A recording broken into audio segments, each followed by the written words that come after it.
Kenapa DPD lebih pas sebagai wakil daerah? Karena DPD tidak hanya bicara tentang rakyat, persoalan-persoalan kerakyatan, tapi lebih banyak persoalan-persoalan kedaerahan yang menyangkut otonomi daerah, terutama termasuk tadi Omnibus Law terindikasi ada semacam kebijakan yang lebih resentralistik, jadinya meresentralisasi kembali berbagai macam keputusan, terutama perizinan untuk hal-hal yang strategis itu langsung dipegang oleh pusat. Saya tekankan kepada anak-anak itu, gimana kalian itu menyampaikan Islam dengan bahasa kamu yang milenial. Saya sudah kolonial ini susah, gitu. Sudah terlalu kolot, terlalu tua, susah. Saya mau dibalikin lagi ke masa-masa milenial itu susah, gitu.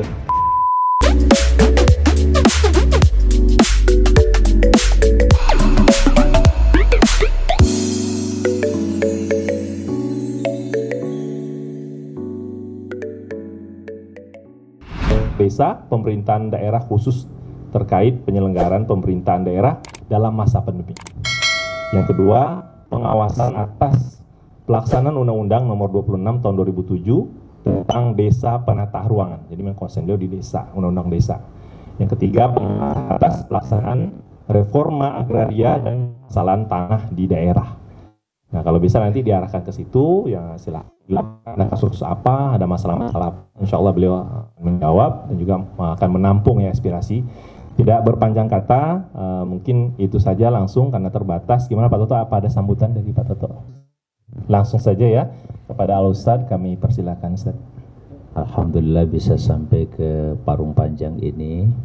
Kalau rencananya sebulan lalu sudah bicara dengan Pak Zul, ingin berkunjung ke sini, cuman belum bisa memastikan harinya apa, jam berapa. Tapi takdirnya seperti inilah. Jadi mohon maaf kalau mendadak ya, kondisi dunia dengan krisis ekonomi dunia, kemudian juga ditambah dengan eksploitasi permasalahan ini sehingga melahirkan berbagai persoalan-persoalan baru. Dan kita juga tidak bisa menghindar dari fakta-fakta yang sekarang juga sedang bergulir terkait dengan Omnibus Law. Itu juga produk COVID-19 saya kira. Bagaimana ada sebagian yang memanfaatkan kondisi COVID-19 ini untuk bisa menggulirkan atau menetapkan rancangan undang-undang yang terus terang banyak sekali kritik dari masyarakat, dari berbagai kalangan. Karena dari sisi prosedurnya ya, kalau bahasa uji formilnya itu banyak sekali yang katakanlah catatan-catatan yang harus diperbaiki dan kita koreksi bersama. Ya, belum lagi kalau bicara uji materialnya. Dari sisi materi, kandungan, itu sudah barang tentu hal-hal yang juga perlu mendapatkan perhatian dari kita semuanya. Juga di tengah COVID ini kita masih tetap berdasarkan keputusan pemerintah untuk melanjutkan pilkada yang rencananya tanggal 9 Desember. Itu juga sesuatu yang kalau DPD punya sikap yang sangat jelas untuk menunda. Ya, kita sangat-sangat jelas sekali dan begitu sering kita utarakan kepada pemerintah agar ditunda saja. Karena kasus COVID ini semakin hari semakin marak dan begitu banyak ya.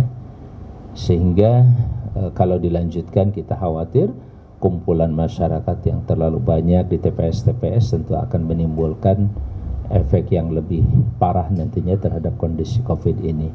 Tetapi pemerintah tetap sampai hari ini lanjut, kita tetap menghormati keputusan itu sambil terus kita juga mengingatkan ya masih ada waktu, ya masih ada waktu sampai 9 Desember. Tidak ada persoalan ketika akumulasi masalah-masalah yang salah satunya karena COVID-19 ini juga sangat mungkin dilakukan revisi sebagaimana terhadap Omnibus Law yang sekarang konon masih diperdebatkan, draftnya pun masih ada di mana gitu. Jadi sesuatu yang tadi saya katakan secara formil banyak catatan yang perlu diperbaiki misalkan. Jadi bagaimana mungkin sebuah rancangan undang-undang diputuskan itu tidak berdasarkan draft yang dibagikan kepada seluruh anggota. Itu menurut informasi yang berkembang. sehingga ada plesetan yang ditetapkan itu hanya PowerPoint saja. Padahal itu kan sesuatu yang biasanya ada di tingkat pembahasan, misalkan ketika bicara tentang naskah akademik, uji sahih, itu bolehlah tidak dibacakan total, ya. Sementara pada waktu pengambilan keputusan seharusnya dibacakan A sampai Z, karena setiap kata, setiap kalimat itu harus dipertanggungjawabkan dan harus didiskusikan, ya. Nah, ini sudah barang tentu secara formil ada beberapa catatan yang mungkin sebagian ada yang menggugat ke MK dan seterusnya.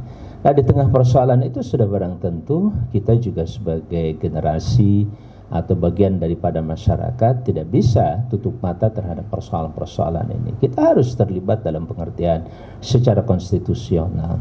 Dan ini ya, Ustaz Sutoto, dakwah kita hari ini. Dakwah kita hari ini harus tahu persoalan-persoalan yang sedang terjadi. Dan ini sebuah anugerah lain dari Allah Azza wa Jalla. Mohon maaf ketika kita hanya duduk seperti ini, kita ngaji begitu indahnya Al-Quranul Karim, begitu asyiknya sejarah sirah nabawiyah, kita belajar tentang fikih, hadis, tentang dakwah Islamiyah, tentang tarbiyah berjamaah dan lain sebagainya. Tapi kalau nggak membumi dengan persoalan-persoalan yang real nyata hari ini, betapa hari ini kita sudah berdiri sebagai sebuah entitas dakwah lebih daripada katakanlah 30 tahun lamanya, kalau ngitung dari tahun 1982 umpamanya sampai hari ini sudah berapa tahun kira-kira? Jadi sekitar 38 tahun. Usia 38 tahun kan usia yang lagi fit-fitnya gitu seharusnya. Memang di tengah kondisi fit kita ini, kita berhadapan dengan tantangan yang juga semakin besar. Tantangan semakin besar itu karena semakin banyak tahu kita. Kalau dulu nggak banyak tahu, dulu juga banyak persoalan-persoalan, terutama di masa Orde Baru, tapi kita nggak banyak tahu. Kalau hari ini kita banyak tahu, karena kita terlibat langsung di dalam persoalan-persoalan itu di masyarakat. Sehingga tantangan dakwah, kajian dakwah, termasuk kajian-kajian keislaman, yang saat ini juga kita bisa melihat peta kondisi masyarakat yang dulu masih sulit, misalkan kita mempelajari Islam itu hanya pada kondisi-kondisi yang sangat terbatas. Sekarang kita bisa mengakses belajar Islam di mana saja, dengan ustadz mana saja. Nah, disitulah bagaimana proses perjalanan dakwah kita dengan pendidikan yang kita terapkan, bahkan pendidikan yang kita terapkan juga berorientasi tidak hanya sampai kepada pembentukan kepribadian seperti sekolah yang kita hadirkan kepada masyarakat, kan orientasinya salah satunya dalam rangka mengembangkan masyarakat atau warga negara yang berkepribadian. Kepribadian Islami kalau dalam perspektif Islam, atau kepribadian agama lain, kemudian keimanannya, ketakwaannya, sampai kepada menjadi warga negara yang demokratis dan sekaligus bertanggung jawab terhadap kondisi negaranya. Termasuk ketika kita masuk di dunia parlemen, termasuk saya mendapatkan amanah itu, seperti yang tadi disampaikan tentang desa misalkan. Undang-undang tentang desa ya, nomor 6 tahun 2014 itu juga satu hal yang sangat perlu dan harus kita pahami. Bahkan bagaimana dampak daripada undang-undang ini terhadap perkembangan desa. Pertanyaannya, seberapa jauh dakwah kita sudah mulai memperhatikan persoalan desa ini. Alhamdulillah, dengan saya mencoba dan mendapatkan informasi yang cukup tentang desa, betapa strategisnya desa, itu juga tantangan berikutnya. Belum lagi kita memperhatikan persoalan-persoalan kemasyarakatan di desa. Berdasarkan undang-undang tadi, bagaimana penerapan undang-undang terkait dengan pembinaan masyarakat desa, pengelolaan keuangan dana desa, 1 miliar satu desa setiap tahun, dan seterusnya, itu juga membutuhkan perhatian kita, bahkan pendampingan. Kalau di antara Bapak dan Ibu sekalian ada yang ahli dalam bidang akuntabilitas, misalkan dalam bidang keuangan, misalkan seperti Pak Zul ya, menjadi seorang katakanlah seorang auditor umpamanya, untuk mencoba mengaudit keuangan-keuangan di desa dan kemudian bisa mendampingi desa-desa supaya mereka juga sehat pembinaannya dan seterusnya. Itu adalah bagian daripada dakwah yang bisa kita kembangkan ke depan, mengadvokasi kepentingan-kepentingan desa. Ada 11 desa di sini.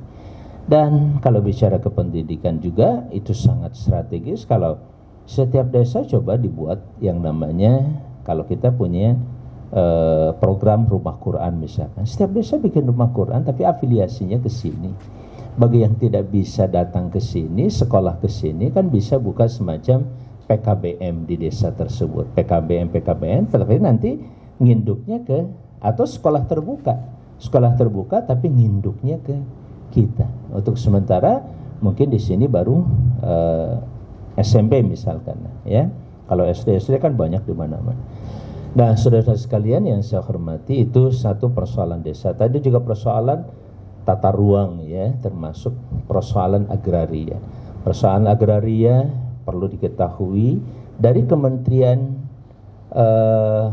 Pertanahan atau Kementerian Agraria dan Tata Ruang serta BPN itu sedang digodok, bukan digodok, sudah menjadi keputusan dan program.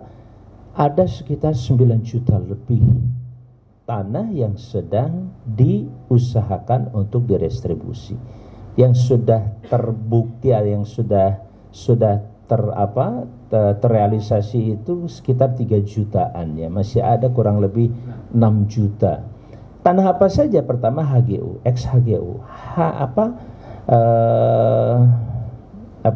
tanah ex-HGU, hak guna usaha dari beberapa perusahaan yang dulu diberi misalkan sampai 30 tahun, ya, sampai hari ini misalkan sudah mulai banyak yang habis, yang tidak efektif dan tidak mungkin lagi dilanjutkan. Sebaiknya dipantau oleh masyarakat, kemudian kerjasama dengan kepala desa yang dimana tanah itu ada di situ, kemudian masyarakat juga didorong untuk terutama yang berhak mendapatkan redistribusi lahan itu sehingga jadi hak milik mereka gitu nantinya, terutama yang mereka sudah sekarang itu menduduki dan katakanlah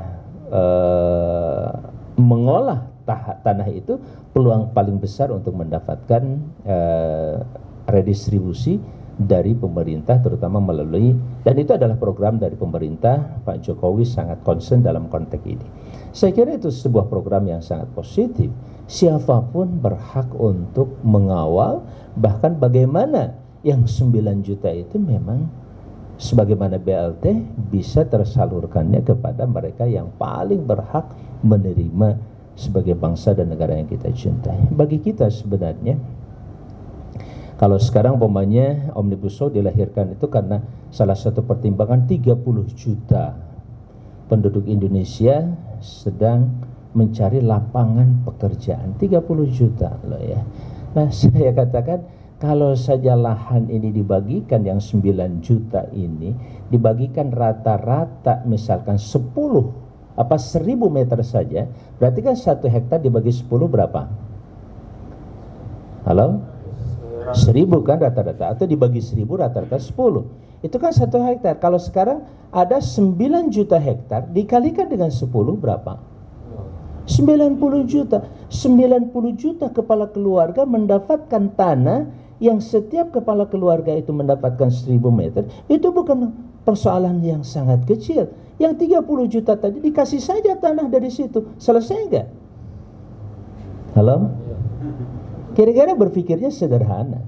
Apalagi kalau itu pemerintah yang mengambil keputusan, yang mengambil kebijakan, dia punya data kehutanan, dia punya data pertanahan di seluruh Indonesia. Belum lagi yang dari kehutanan. Kehutanan memang ada yang diredistribusi. Kalau kehutanan kurang lebih 4 juta atau berapa, saya lupa. Ada datanya. Di samping ada yang tidak diredistribusi tapi dijadikan sebagai hutan sosial, dikelola oleh sebuah kelompok masyarakat. Hutan itu jumlahnya 12 juta lebih, bayangkan. 12 juta tambah 4 juta tambah 9 juta, masa tidak bisa menyelesaikan 30 juta yang mencari lahan pekerjaan. Ditransmigrasikan saja ke sana, biayanya kasih. Seharusnya dengan itu saja selesai. 30 juta bisa diselesaikan untuk memberikan lapangan pekerjaan kepada masyarakat yang membutuhkan. 30 juta bisa diselesaikan dengan, halo, kurang lebih 20 juta tanah. Tadi berapa? 12 ditambah 4? Sekitar 25 juta hektar yang sedang dibagikan ke masyarakat, ada yang hak milik dengan redistribusi dan ada sebagai hutan sosial. Ngomong-ngomong, bapak-bapak ibu sekalian tahu nggak tentang informasi itu selama ini? Nah itu masalahnya. Punya anggota DPR nggak di sini? Nah, itu tentu perlu sangat-sangat perlu sekali memahami informasi-informasi seperti ini supaya kita tahu juga program pemerintah ini juga jangan sampai gelap, kita nggak tahu menahu mana yang positif, yang baik. Kita objektif sebagai seorang muslim harus tetap bisa objektif. Kita juga menimbang Omnibus Law.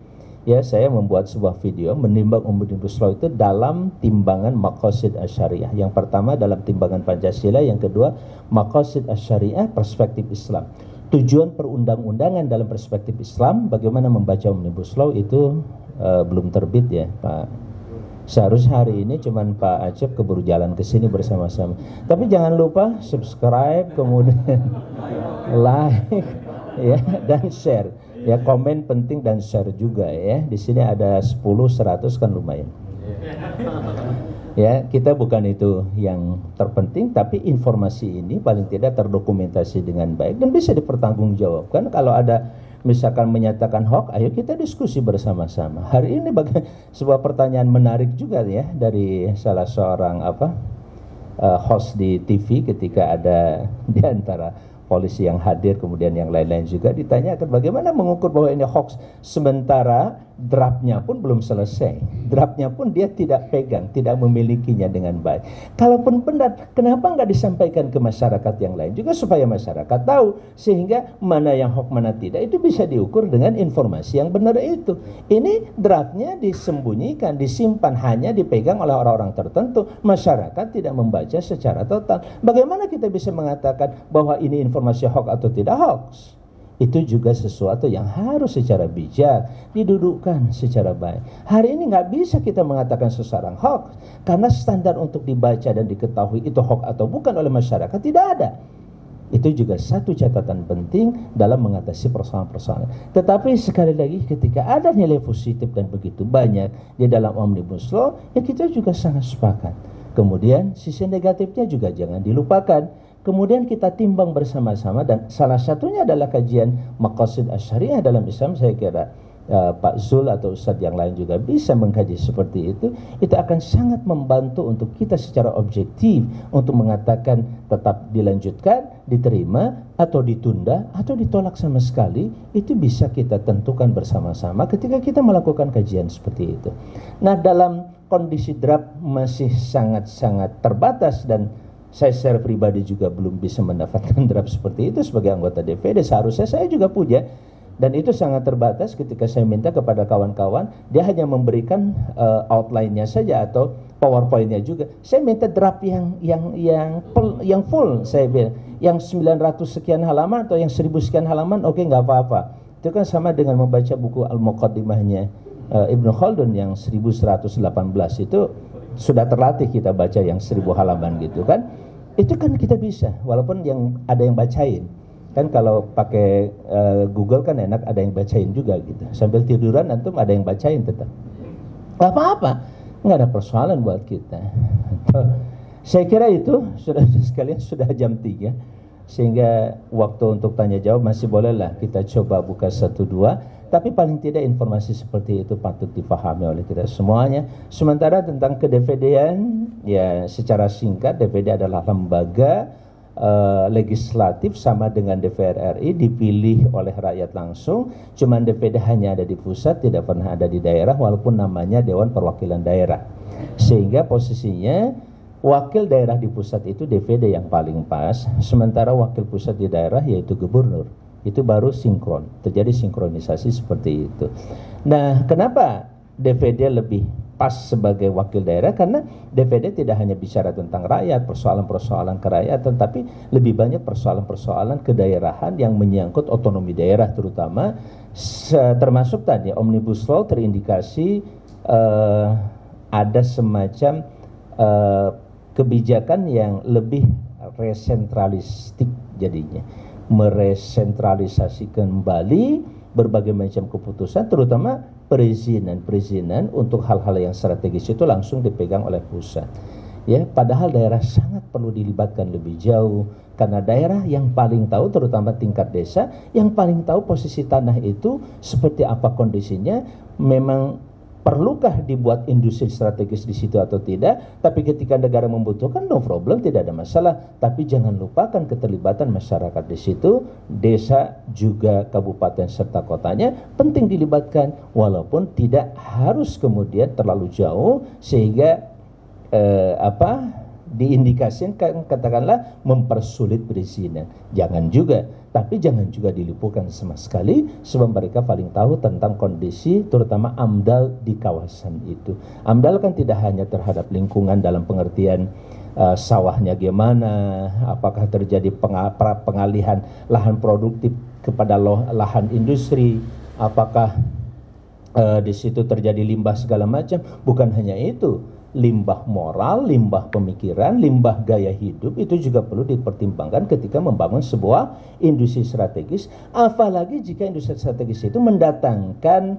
tenaga kerja asing, kemudian datang investornya dari luar, semuanya diatasi oleh luar, sehingga masyarakat tidak ngerti sama sekali tentang apa yang terjadi. Dan ini sedang terjadi di beberapa daerah seperti di Kalimantan atau di Sulawesi Tenggara. Kita tahu tentang persoalan-persoalan itu. Saya kira ini penting orang Parung Panjang paham tentang persoalan negara yang kita cintai ini.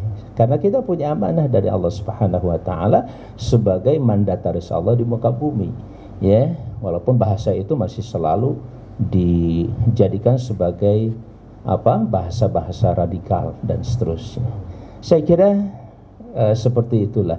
Jadi hanya 4 dari setiap kabupaten, dari setiap provinsi, mau rakyatnya, masyarakatnya banyak, ya kayak Jawa Barat kan paling seperti Gorontalo atau seperti Sulawesi Barat, dia hanya 4 saja, karena yang mewakili daerah. Walaupun ada keinginan agak proporsional lah, hak-hak kewajibannya juga hampir sama dengan DPR, terutama pada saat DPD dan DPR itu ada dalam satu sidang bersama di bawah MPR. Ini makanya ada 3 lembaga, MPR, DPD, dan DPR. Sehingga ada yang mengatakan sistem parlemen kita itu trikameral katanya, atau ada bikameral juga katanya. Ya, saya kira nggak perlu memperdebatkan itu. Yang penting fungsinya. Nah, ketika kita bersama di MPR, DPD, DPR sama-sama kuatnya untuk mengambil keputusan sama-sama, terutama untuk hal yang paling mendasar dalam sebuah negara yang namanya konstitusi.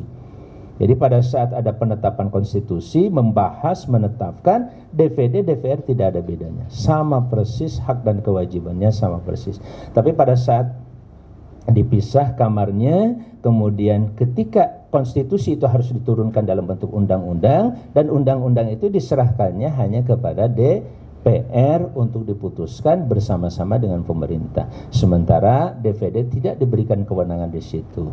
Ya, bahkan termasuk kewenangan terkait dengan kedaerahan kayak otonomi daerah, daerah otonomi baru, masalah desa, pemerintahan daerah. Hal-hal seperti itu pun tidak diberikan secara penuh oleh baik konstitusi maupun undang-undang yang ada.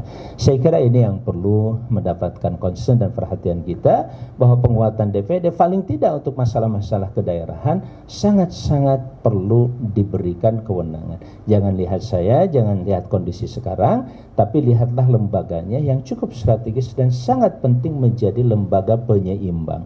Ketika hari ini kita dipertontonkan sebuah proses legislatif yang banyak sekali kritik dari berbagai kalangan terhadap formilnya maupun materialnya, seharusnya ada lembaga yang setingkat dan kuat sama, sehingga bisa memberikan penyeimbang terhadap, istilah lain check and balances, terhadap setiap keputusan-keputusan yang terkait dengan legislasi itu sendiri.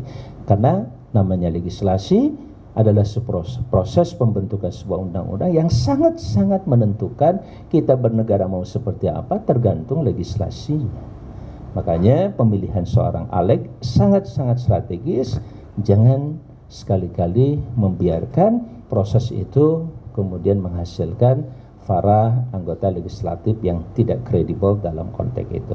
Apalagi jika dalam peta sekarang bagaimana perimbangan antara pengusaha yang jadi anggota legislatif dengan selain pengusaha itu juga penting mendapat perhatian kita, karena di situ akan terjadi namanya conflict of interest-nya, tidak bisa dihindari. Ya, sekarang misalkan Omnibus Law tidak bisa lepas daripada kepentingan para pengusaha, dan bagaimana para pengusaha merasa dimanjakan ya dengan itu semuanya, sementara yang lain merasa dirugikan. Nah, ini juga penting mendapatkan perhatian-perhatian dari kita. Memang nggak cukup setengah jam kalau kita ngobrol seperti ini, tapi paling tadi jadikanlah ini sebagai salam silaturahim buat kita semuanya di sini, sekaligus memicu dan memacu keseriusan kita dalam mengelola negara yang kita cintai.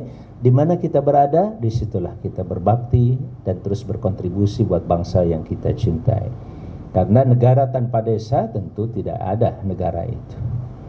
Ya, semuanya negara ini sekarang terbentuk paling tidak oleh 74.954 atau berapa, kira-kira sekitar itu.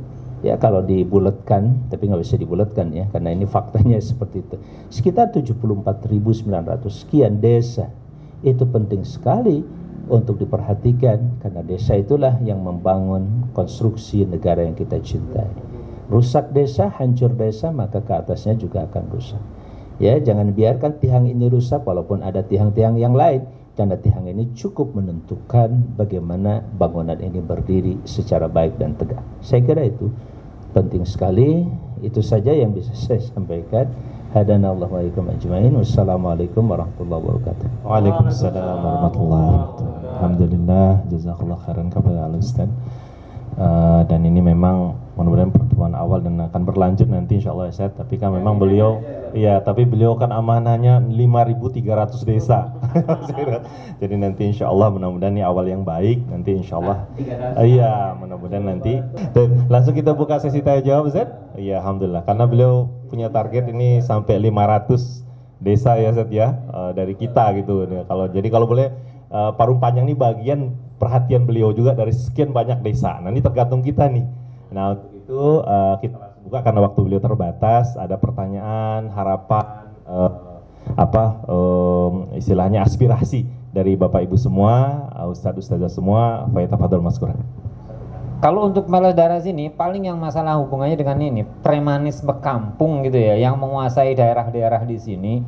Selalu kalau masalah berhubungan dengan tanah itu keterlibatan preman itu bisa lebih dominan. Lurah saja, kepala desa saja, ibaratnya nggak bisa kalah itu loh dengan negosiasi preman. Nah, paling tidak bagaimana sih ngatasi preman-preman daerah ini supaya tidak menjadikan lahan-lahan di sini melonjak harganya, minta ampun.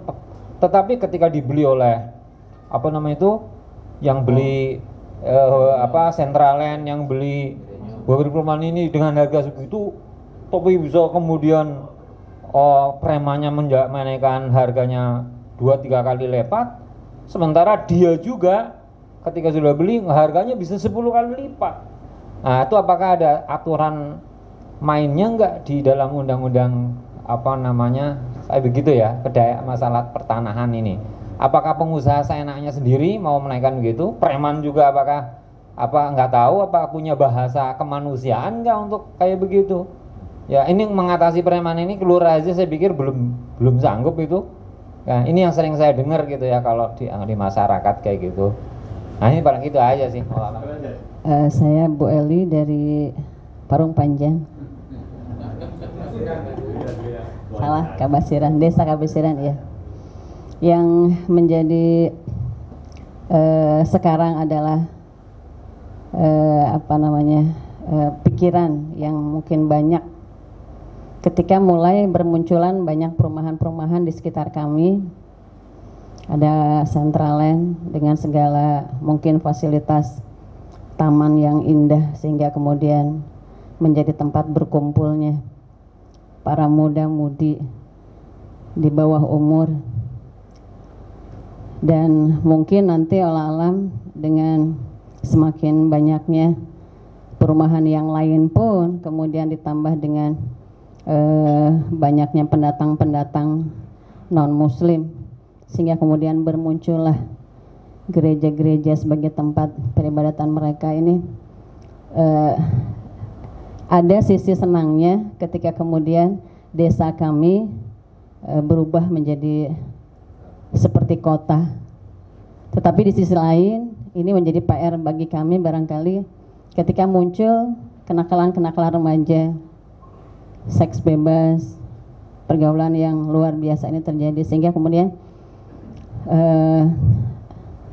sementara untuk mendekati ya, karena memang yang berdatangan ke perumahan-perumahan tadi bukan orang-orang yang terdidik, tetapi orang-orang yang kampung yang mungkin datang jauh dari kampung ingin mendapatkan sebuah suasana ya.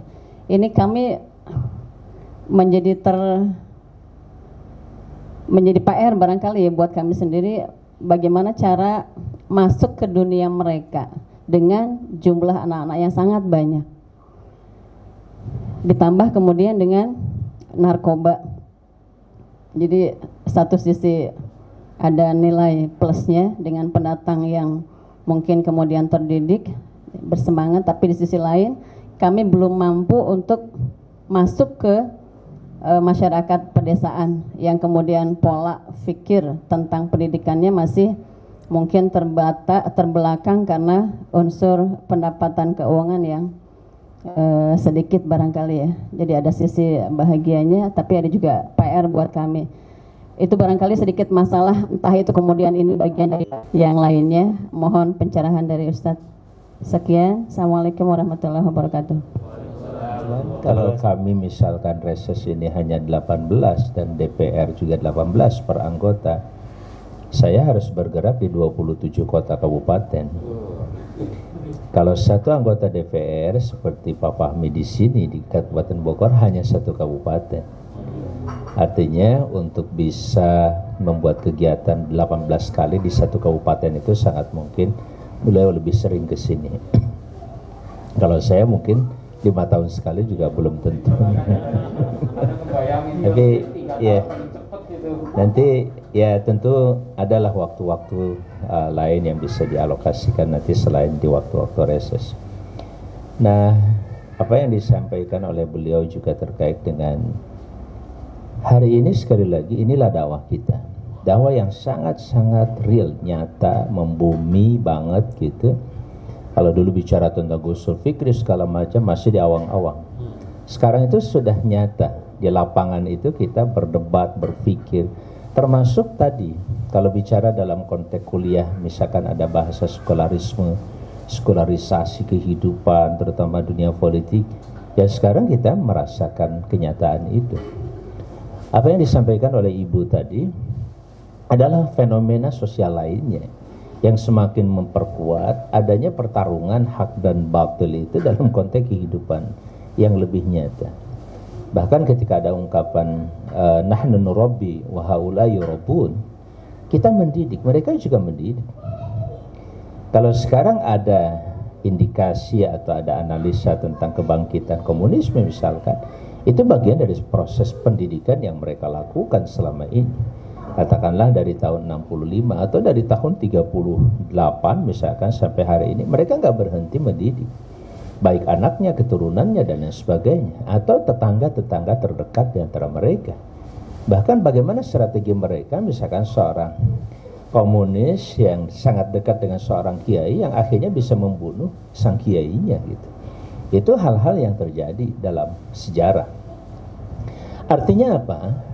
Jawabannya tetap Bu, saya bukan karena saya pernah memegang di ketua kaderisasi, tetapi semakin saya memahami fungsi kaderisasi itu jawaban terhadap seluruh persoalan ini. Ya, jadi pada saat kita bicara tentang kota yang sudah keliling-keliling itu, kalau lahan-lahan strategis di kota sudah dikuasai oleh asing atau yang ada di Indonesia dengan kekuasaan ekonominya yang sangat luar biasa, para oligarki dan lain sebagainya, ya kita kadang-kadang kita akan mulai dari mana ya gitu. Ya salah satu yang sangat mungkin menjadi pertahanan kita yang fundamental itulah kenapa saya belakangan cukup concern di desa. Desalah yang kelak akan menjadi satu-satunya fondasi yang bisa kita pertahankan untuk menjaga berbagai aneksasi atau apapun namanya gitu, atau agresi secara pemikiran atau secara ekonomi atau secara tadi budaya, Bu, melalui anak-anak yang dimanjakan dengan hedonisme kan, dengan kemewahan, dengan keindahan hidup gitu ya. Ya. Tapi ya di satu sisi yang lain, ketika yang harus kita cegah tentu adalah bagaimana anak-anak kita, keluarga kita yang ya katakanlah terutama masyarakat muslim dan umat ini, itu yang harus kita bentengi dulu ya, sebelum orang-orang bisa kita rekrut. Nah, kaitan dengan premanisme tadi, kita sangat perlu untuk menjalin hubungan baik dengan mereka. Kalau dalam konteks dakwah kultural itu sangat strategis juga. Waktu kita memenangkan di Depok misalkan, di awal-awal dahulu, itu banyak sekali preman-preman yang gabung dengan kita dan sangat ikut pada akhirnya, kalau lagi kampanye itu ikut sholat juga ya, dan sangat baik hubungannya waktu itu dengan Pak Nur Mahmudi dan kita waktu itu. Nah, saya kira pengalaman itu perlu ya mendapatkan perhatian. Mereka kalau bisa jangan dimusuhi. Kita berteman dengan dia, justru kita juga akan mendapatkan kemudahan juga dari dia. Itu satu. Misalkan lewat anaknya sekolahkan ke sini, kita gratiskan umpamanya, dia senang, dia tidak akan minimal dia tidak akan mengganggu kita, dia akan sangat senang. Tanya, ada berapa teman-teman kamu yang punya anak, sekolahkan ke kami di sini, kami bina insya Allah. Siapa sih orang tua yang tidak menginginkan anak yang lebih baik dari orang tuanya? Itu satu pendekatan yang bisa dilakukan oleh kita. Nah, tentang perangkat desa juga penting. Ya, salah satu kendala dan persoalan perangkat desa yang kalau saya berkunjung ke desa-desa itu kan mereka juga tidak sesejahtera masyarakatnya juga gitu. Bahkan kebutuhan-kebutuhan sehari-hari lainnya juga masih berkekurangan. Ditambah lagi kalau ada masalah kesehatan, mereka juga nggak dapat BPJS dari kelurahannya atau dari desanya begitu saja. Ada baiknya kita coba merekrut mereka, mendekati mereka, berteman dengan kita, terutama bagi yang tidak punya kemampuan sama sekali, mungkin kita bayarkanlah BPJS-nya gitu, nggak terlalu besar barangkali, ya. Dan saya pikir bagian-bagian itu insya Allah akan memperkuat hubungan kita dengan mereka. Paling tidak kita bisa masuk kepada mereka itu secara baik. Syukur-syukur bagi antum yang di sini disebar di desa-desa itu, nanti pindah bila perlu ke desa-desa yang ada, yang 11 desa itu, nanti di sana merintis bagaimana pengembangan desa tersebut, masuk di BPD, kemudian masuk di perangkat desa, syukur-syukur bisa dicalonkan jadi kepala desa. Ya, hal-hal yang sangat strategis bisa kita lakukan ke depan, hal seperti itu. Masih banyak lapangan kerja kita dan lapangan dakwah kita yang sekali lagi cukup strategis. Tak bisa kita berpikir dan terus saja menatap, wah si ini sudah jadi kepala ini, sudah jadi kepala daerah, sudah jadi bupati, sudah jadi wali kota, sementara saya sudah senior, nggak jadi nggak. Kalaupun nyaleg ya calon terus sampai hari ini gitu ya. Ya, apalagi sampai nunjuk habis struktur nggak pernah dukung saya segala macam. Nah, beda lagi ceritanya nanti. Ya, itu penting, itu kekecewaan itu bisa diolah oleh sekelompok orang untuk kemudian direkrut. Nah, saya kira dakwah kita kalau kembali ke dakwah, insya Allah nggak ada yang merugi di kita. Ya, ketika saya dapat amanah ini ya saya jalankan. Ketika enggak juga ya sudah, kita kembali lagi kepada habitat kita yang sebenarnya, yaitu menjadi dai dimanapun juga. Toh kita juga tidak pernah melepaskan kata dakwah, apalagi substansi dakwah dimanapun kita berada, ya tidak pernah kita lepaskan. Tetapi tentu bagian-bagian ini harus kita pahami sebagai kondisi real di mana kita harus saling memahami, bahkan saling mendoakan, saling memperkuat dan seterusnya. Kira-kira itu, Bu. Belum lagi metodologi misalkan. Pendekatan kepada mereka perlu dirumuskan yang cocok dengan kondisi di sini, termasuk dengan anak-anak itu tadi. Bahkan maaf ya, saya mencoba ketika pesantren Quran yang sangat luar biasa, hasilnya juga banyak para hufaz, tetapi kasus-kasus bukan tidak ada yang sudah hafid melakukan ini itu dan lain sebagainya, juga tidak pernah sepi dari permasalahan. Ada indikasi bahwa dulu kita sering mengutarakan bahasa sterilisasi ataukah imunisasi dalam dunia pendidikan kita. Ketika kita sterilkan anak kita misalkan dari pengaruh TV, dari pengaruh handphone segala macam, ya pada saat mereka bergaul dengan teman di mana-mana, dia tidak steril lagi. Dia gaul dengan siapa-siapa. Nah, kerjaan besar kita sekarang itu adalah bagaimana mengelola dan memanfaatkan fasilitas-fasilitas teknologi IT tadi Bu, termasuk YouTube-nya, IG-nya, segala macam itu, justru untuk dakwah. Dan bagaimana dakwah itu dilakukan oleh anak-anak kita melalui YouTube ini. Sehingga mohon maaf, saya di pesantren dengan Pak Zul memberanikan diri untuk anak-anak itu didorong supaya nge-YouTube yang enak ditonton, bagus begitu. Ini baru bulan kedua, belum clear, mereka masih sangat kaku. Tapi kita lihat, saya sampai hadirkan Zak Sorga untuk seni perannya, belajar jadi MC segala macam, yang enak, yang bagus. Literasinya saya minta Pak Zul untuk mengajar di mereka bisa mencatat, menulis, bikin naskah segala macam. Kita latih pesantren itu. Hafal Quran bisa itu. Bukan hafal Quran kemudian bisa joget-joget. Bukan persoalan itunya. Tapi bagaimana kita menjadikan itu sebagai sarana komunikasi antar mereka. Saya tekankan pada anak-anak itu, gimana kalian itu menyampaikan Islam dengan bahasa kamu yang milenial. Saya sudah kolonial, ini susah gitu ya. Sudah terlalu kolot, terlalu tua, susah. Saya mau dibalikin lagi ke masa-masa milenial itu susah gitu. Tapi Anda yang mengalami ini, silahkan. Makanya saya mencoba juga meminta kepada orang tua, ketika orang tua, udah steril aja, Anda 2 tahun udahlah. Tapi setelah 2 tahun apa yang bakal terjadi? Saya bilang, saya nggak tahu. Biarkanlah, yuk asal kita bimbing mereka menggunakan alat itu secara baik dan dalam waktu yang juga tepat. Misalkan syaratnya hanya untuk belajar. Jam-jam belajar kita kasih, sesudah itu kemudian kita ambil lagi. Dan ini memang bukan pekerjaan yang mudah. Bukan pekerjaan yang mudah, itu ekstra keras kita mendampingi mereka nya betul-betul ekstra saya bilang. Memang nyaman anak-anak gak main, tapi apa yang terjadi di balik itu semuanya kita nggak pernah tahu. Mendingan kita salurkan mereka dengan cara penggunaan yang baik. Syukur-syukur ada pakar-pakar dan ahli-ahli IT yang tahu tentang sekuritas IT itu kayak apa, bikin. Bagaimana bisa mengkat adanya misalkan tontonan-tontonan yang tidak baik. Toh di sana juga sudah banyak ya. Untuk sementara bisa diamankan. Tapi kan anak-anak kita cerdas. Kalau 24 jam dia pegang, dia kotak-katik, jebol juga begitu. Makanya waktunya juga dibatasi ya. Tetapi jangan juga anak kemudian gatek. Ya, gatek apalagi nanti. Saya sudah identifikasi ada anak, dulu hafalan saya udah mungkin 17 juz, sekarang udah habis. Kenapa? Ya saya sering buka-buka itu akhirnya suka ada gambar-gambar gituan, ya kadang-kadang mampir juga. Tapi jujur dia, saya kira nah itunya yang perlu kita hindari. Tapi sama sekali steril juga nggak bisa di satu sisi, apalagi kondisi seperti ini.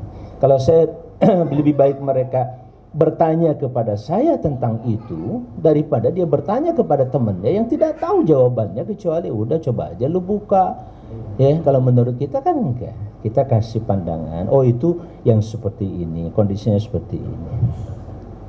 Anak saya misalnya sekarang yang paling kecil itu baru masuk usul kemarin, sudah di lockdown lagi, baru 20 hari di sana. Tapi ya kelihatan perkembangannya, dia pegang itu, terus belakangan dia ngikuti Omnibus Law itu. Dia nanya terus ke saya, Omnibus Law itu apa ya? Saya jelaskan gini-gini. Terus kenapa kok jadi demo besar-besaran di mana-mana? Dia tanya, kita jelasin masalahnya seperti ini dan seterusnya dan seterusnya. Ada komunikasi yang menarik di satu sisi. Bayangkan anak SD, lulus SD sudah bicara Omnibus Law. Kita baru kenal hari ini kok, bulan-bulan ini saja. Tapi anak kita hari ini sudah kenal apa itu Omnibus Law dan efek demo serta berbagai protes serta berbagai permasalahan yang terjadi. Ini kan ada proses percepatan pendewasaan anak ke depan. Nah, tidak terkecuali budaya-budaya yang lainnya. Itu tentu perlu mendapatkan concern kita. Wajar kalau kita nanti lebih cepat beruban ya, karena masalahnya juga lebih cepat dan lebih banyak. Kita nggak bisa nyantai ini ya. Kecuali yang masih hitam tuh kelihatan. Kalau saya sudah meninggalkan dunia hitam, sudah mulai masuk dunia putih. Nah, kira-kira begitu Bu ya. Jadi itu bagian dari sebuah PR kita Dan mohon maaf, jangan sekali-kali bergantung kepada pusat. Berikanlah, silahkan berkreasi di sini, karena kita bisa mengatasi berbagai persoalan yang kita hadapi langsung, ya. Jangan, mohon maaf, artinya apa? Persoalan pusat, persoalan yang selama ini suka didiskusikan dalam pertemuan tentang politik pusat, daerahnya kayak apa, itu hal penting kita ketahui. Seperti tadi saya kemukakan, kebijakan di pusat sudah seperti ini, tentang tentang desa seperti ini, kemudian tentang apa lagi?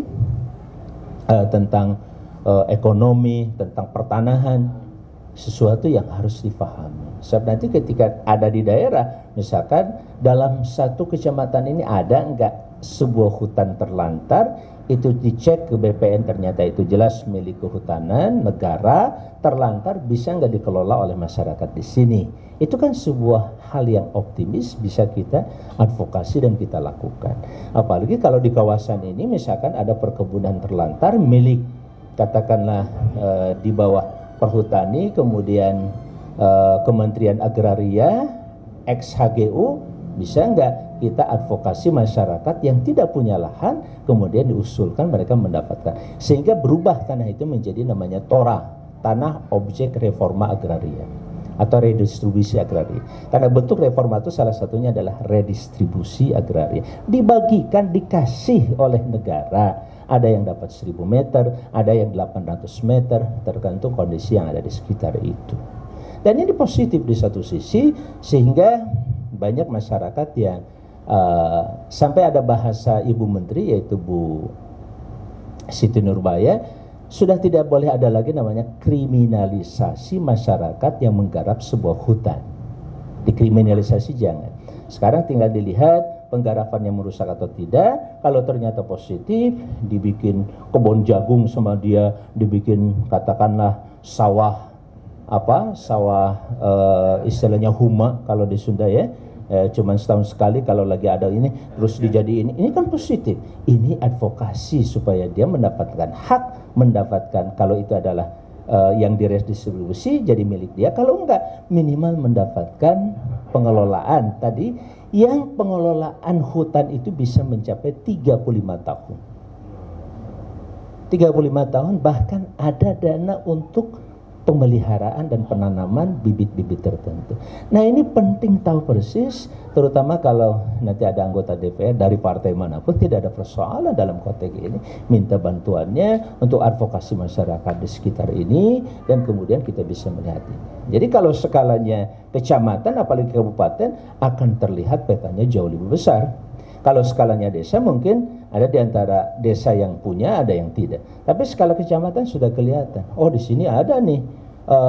Kan di sini banyak nih lahan-lahan terlantar, kemudian akhirnya dijual, dikuasai oleh sejumlah perusahaan-perusahaan yang ada. Boleh jadi itu adalah tanahnya tanah negara, boleh jadi tanah itu adalah memang tanah masyarakat yang juga terlantar, sehingga perlu diadvokasi kemudian diolah bersama-sama. Wallahu alam, itulah dakwah kita hari ini, dakwah yang sudah masuk pada level wal takum minkum ummatun yad'una ilal khair. Kita menjadi entitas sebuah umat dan bangsa hadir di negara ini, walaupun sampai hari ini jumlah kita baru katakanlah 6 atau 7%, itu masih kecil. Apalagi kalau bicara tentang kadernya sendiri mungkin belum mencapai 0,5%, belum sampai. Ya, kalau dihitung dari jumlah 250 juta, 1%-nya kan 22.500.000 kan gitu. Ya enggak? Kalau 1%. Kalau kita baru 50.000, paling banyak berapa persen? Ya hitung sendirilah. Kira-kira seperti itu. Sekali lagi mohon maaf, ya dialognya tidak bisa terlalu lama, terlalu panjang. Nggak tahu nih masih ngejar atau tidak ke wilayah Lebak Bulus. Mudah-mudahan bisa lebih cepat insyaallah. Hadanallahu wa iyyakum ajmain. Sekali lagi mohon maaf. Assalamualaikum warahmatullahi wabarakatuh. Memang banyak yang kita tanya sama beliau, tapi karena waktu juga lah. Ya, karena beliau dimiliki oleh lebih dari 40.000 warga, 40 juta ya warga Jawa Barat ya, nggak hanya kabupaten nanti, jadi agendanya sangat padat.